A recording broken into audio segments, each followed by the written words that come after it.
Greetings out of the way, Wollard moved on to the day's agenda. "Today is a momentous day for House Jakabitus," he said, glancing back down at his papers. "Lady Jakabitus will not be enjoying breakfast with her family this morning. Chef Barspars has already provided her ladyship with a small repast, which should keep her going until lunch.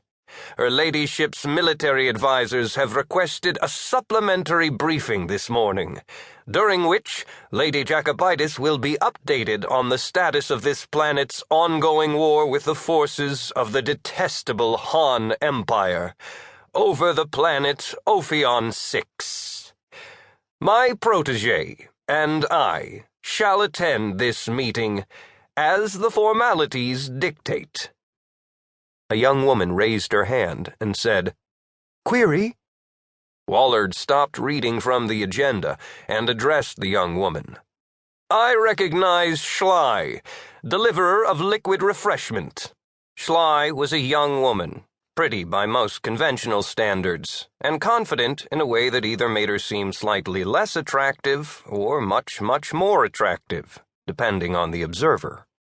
Her hair was light for an Apiosan, which meant it was almost black. She had it pulled back, in keeping with the appearance guidelines for palace staff, and she wore the staff uniform, which was simple, functional, cut to be gender-flattering, and made of the absolute finest materials. Schley lowered her hand and smiled. "Where is your student? Don't the formalities dictate that she attend the daily staff meeting?" "First," Wollard said, "her title is protege, not student, as I've told you before, Schley.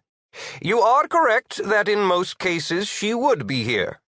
However, one of Lady Jakabitus's ministers will be attending the briefing in person this morning. My protege is awaiting this minister's arrival while I deliver the daily meeting." "Do they have news of the war?" a second young woman blurted. "Did something happen?"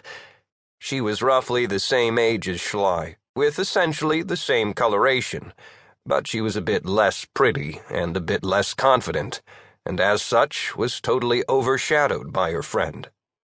Wollard smiled benignly at the woman, but said nothing. The woman blushed slightly and said, "Sorry, query?" Wollard said, "That's quite all right. I understand your anxiety. I recognize Amelie, tender to personal needs. To answer your question, I have no information, nor could I tell you if I did. I doubt, however, that anyone would request a special briefing, travel to the palace, and stand in Lady Jakabitus's presence in order to tell her ladyship that there is nothing noteworthy to report. That said, Amelie, we mustn't get our hopes up.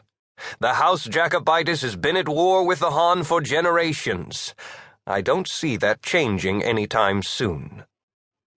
No one voiced disagreement, and the moment of silence following Wollard's statement cast a pall over the staff. Wollard cleared his throat, returned his gaze to his papers, and continued. "Master Rezo, the heir to the Jakabitus dynasty, has a sports practice session this morning with his tutor, Harcher." Wollard looked up to acknowledge Harcher, who nodded, signaling for Wollard to continue. She wore the same uniform as the rest of the staff, but it rode differently on her tall, muscular physique. Her flaming red hair caused her to stand out further.